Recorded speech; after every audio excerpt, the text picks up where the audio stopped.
ম্যাচে বেশিরভাগ সময়ই চালকের আসনে থেকে শ্রীলঙ্কাকে টেস্টে হারিয়ে দেওয়ার খুব কাছে পৌঁছে গিয়েছিল বাংলাদেশ। কে জানে প্রথম দিনের খেলা নির্বিঘ্নে চললে ফল হয়তো বাংলাদেশের পক্ষেই আসতো। তবে এদিন বৃষ্টির বাগড়ায় প্রায় ৩ ঘন্টারও বেশি সময় খেলা বন্ধ থাকায় অর্ধেক দিন বাকি থাকতেই নির্ধারিত হয়ে যায় ম্যাচের নিয়তি। শেষ পর্যন্ত জয়ের হাত ছোঁয়া দূরত্বে থেকেও ড্র মেনে নিতে হলো বাংলাদেশকে।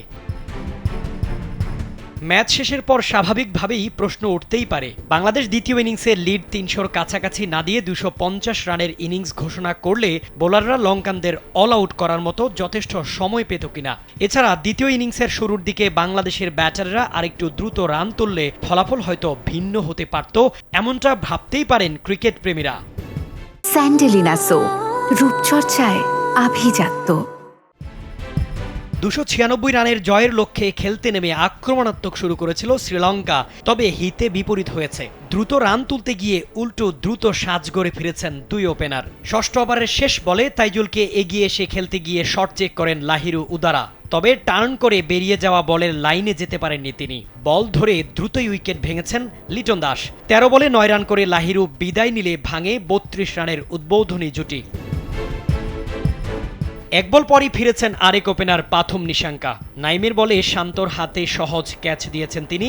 সাজঘরে ফেরার আগে তার ব্যাট থেকে এসেছে ২৫ বলে ২৪ রান। পঞ্চম দিনের চা বিরতির আগ পর্যন্ত নিজেদের দ্বিতীয় ইনিংসে ৮ ওভারে ২ উইকেট হারিয়ে ৩৪ রান করে শ্রীলঙ্কা। বিরতি থেকে ফিরে আর ২ উইকেট নিতে পেরেছে বাংলাদেশ।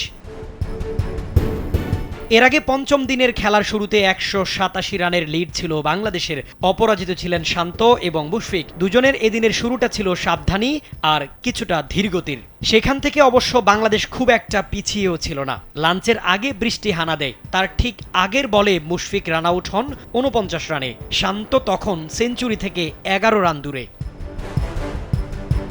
এই একটা সেঞ্চুরি শান্তর নাম তুলতে পারত বৈশ্বিক তারকা ক্রিকেটারদের রেকর্ডে। শান্ত তাই সাবধানী হয়েই খেললেন। ১১ রান করতে খরচ করেছেন ২২ বল। তবে অপর পাশে স্পিনের দুর্দান্ত সুইংয়ে বোকা হয়ে ফিরতে হয়েছে লিটন এবং জাকের আলীকে।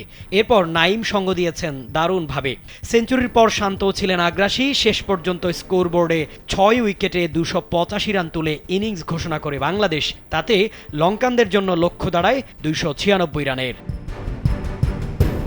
এ কে এম শামীম খান, কালবেলা।